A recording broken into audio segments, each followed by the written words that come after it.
ابو ہریرہ رضی اللہ تعالی عنہ سے روایت ہے کہ نبی اکرم صلی اللہ علیہ وسلم نے فرمایا، جب آدمی مر جاتا ہے تو اس کے 3 عملوں کے علاوہ باقی سب ختم ہو جاتے ہیں، اور وہ یہ ہیں: صدقہ جاریہ، یا وہ علم جس سے فائدہ حاصل کیا جا رہا ہو، یا نیک اولاد جو اس کے حق میں دعا کرتی ہو۔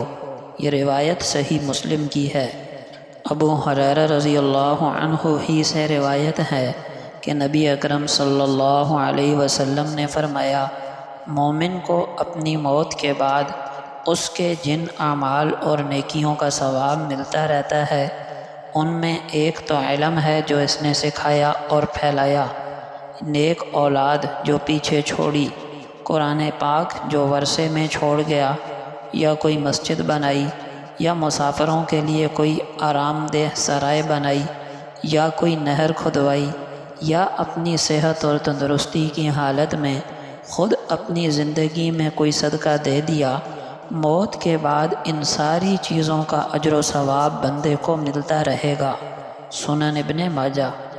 ابو سعید خدری رضی اللہ عنہ سے روایت ہے کہ نبی اکرم صلی اللہ علیہ وسلم نے فرمایا، جس بندہ مسلمان نے کسی ایسے آدمی کو کپڑے پہنا دیے جس کے پاس پہننے کو کپڑے نہ تھے، تو اللہ تعالیٰ اسے جنتی لباس پہنائیں گے، اور جس نے کسی بھوکے کو کھانا کھلایا، اللہ پاک اسے جنت کے پھلوں سے کھلائیں گے، اور جس نے کسی پیاسے کو پانی پلایا، اللہ پاک اسے جنت کی پاک اور سر بمہر شراب پلائیں گے۔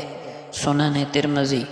ابو ہریرہ رضی اللہ عنہ سے روایت ہے کہ نبی اکرم صلی اللہ علیہ وسلم نے پوچھا، آج تم میں سے کس کا روزہ ہے؟ حضرت ابو بکر رضی اللہ عنہ نے فرمایا، میرا۔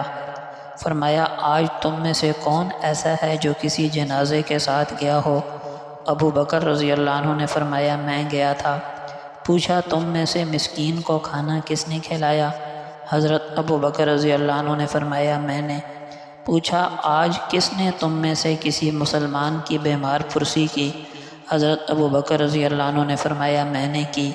اس پر آپ صلی اللہ علیہ وسلم نے فرمایا، جس آدمی میں یہ صفات جمع ہو گئیں وہ جنت میں داخل ہوگا۔